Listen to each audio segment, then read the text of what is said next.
Hey, I gotta go. Okay, and sorry about that. Didn't know Larry got cut off early. We are back and ready for the third quarter. And on the return, here comes Adam Jones. Oh, look at that. Oh, look at him turn. And he'll take this across the 25, a couple extra yards, up to the 27-yard line. Out comes the Ravens defense now as they get ready for the next possession. And they were able to halt them last time on fourth down. Was a great stand. They'll be looking for another stand here. To be able to stand up against someone trying to go for it on fourth down, because obviously they went because they thought that they could get it, that they thought they had the right play call. Didn't happen. They're going to be feeling pretty good about themselves going forward and flexing the rest of this game. And the offense will be trying to prevent that flex on this drive. I know many people like to throw to the tight end, maybe in a little flexed out position because he creates mismatches with his size. The slot receivers do the same thing with their quickness, their speed, and their route running savvy.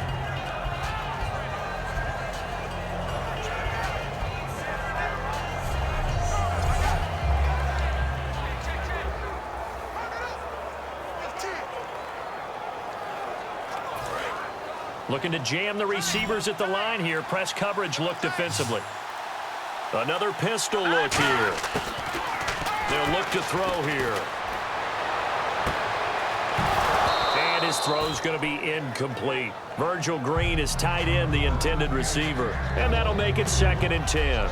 As tight ends go, he might not provide the super flashy plays very often, but he's pretty reliable. Usually an excellent target and normally catches what's thrown to him, but he didn't on that play.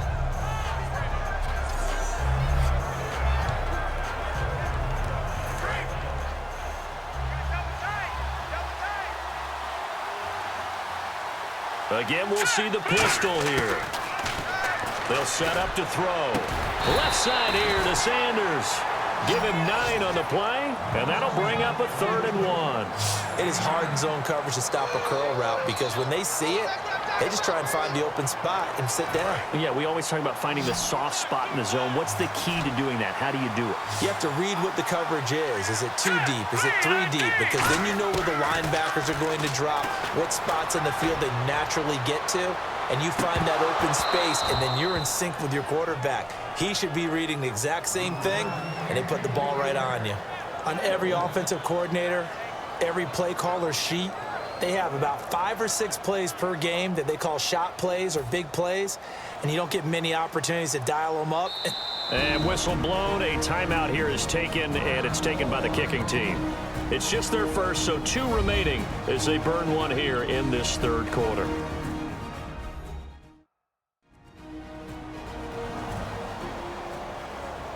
And we're back. The offense had a chance to talk things over, and we'll see what they come up with here on this next play.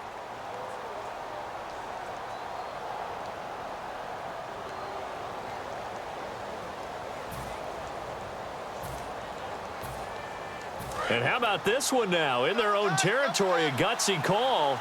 They're going to go for this on 4th and a yard. They'll run for it. It's Stewart. And this one goes nowhere. Losing yardage on the play back at the 46. Well, they've clearly made a conscious decision here to be more aggressive in the late stages of this game here in the second half. And I get it. In this situation, you know, if you want to be aggressive out near midfield, you feel good about your defense maybe, or just, hey, I thought I had a proper play call. But how about the guys that just stopped them? How good do they feel right now? Hey, you want to go for it here? We shut you down? They're over on the bench right now feeling great. 2 yards on the carry there. It'll be 2nd down. That's a good play by the guys on the defensive side of the ball. Held them to a gain of 2. And that changes the playbook a little bit now for the guy calling plays. 2nd and 8. Now he's got to probably think about going to the air instead of maybe staying with the ground game. They'll try and run again with Blue. And he'll be brought down at about the 42. He'll pick up only a yard there, and it'll leave him with a 3rd and 7. Tough day, tough sledding right there, and it's been that way the entire game. Not a whole lot of room to ramble for him. Yeah, you're right. It's been that way all afternoon. Didn't get a whole lot better there. To throw, McCarron. And it's caught by Shorts. And he's going to get to the 31, enough for the first down. Give him 11 yards that time and a new set of downs. In recent years, the slot receivers really gained stature in the NFL because they can do so many things. Yes, they can line up wide like your normal wide receiver, but to have that kind of courage and toughness to run routes in the middle of the field and become dependable targets for their quarterbacks and move the sticks, those guys are worth their weight in gold. And he is met at the line of scrimmage, and he goes down right there. Officially no gain on the play, and it's second down. So nothing there that time, and maybe you need to look to the O-line. They weren't able to create any space. No, they weren't, and you know as well as I do, as many offensive line coaches we've ever met, I think that'll be addressed loudly when those guys get to the sideline. And they're usually loud and big. Alfred Blue, the man he was looking for. And it'll be 3rd and 10. A pretty good coverage there, and both of these defenses, they've had good coverage throughout this one. No doubt about it, and in today's NFL, where we're used to a bit more scoring, this feels almost like a well-pitched game in baseball on both sides where the tension continues to build. Who's going to make the big play? Still 3rd down.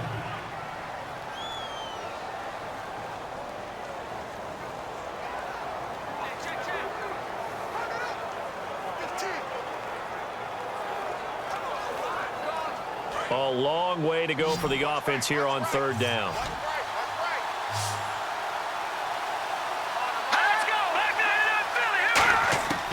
From the shotgun, he'll look to throw. He's got time in the pocket.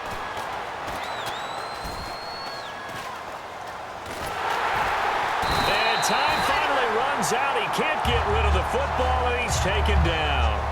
Okay, I'm not sure you could actually draw up a better pass rush than that one right there. Nowhere to go outside. He had to keep backing up and backing up and backing up. Eventually dropped for a huge loss. And the kick's away as he angles this one for the sideline. Out of bounds as he appeared to be looking for the corner. He got it. They're going to mark this at the 4-yard line.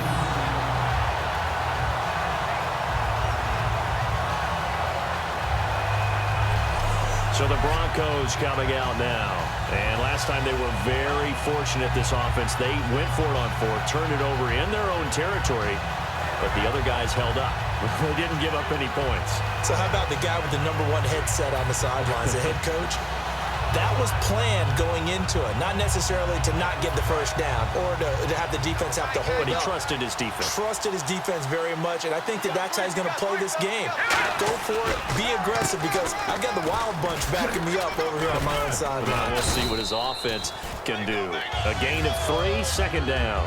And that's frustrating for a defense because they've got them pinned down deep, and on the first play, they gave up a run that keeps an offense on schedule. Yeah, because 3 to 4 yards, that's all you're looking for right there, right? That's absolutely perfect, really, as a play call. You get 3 to 4 yards on first down.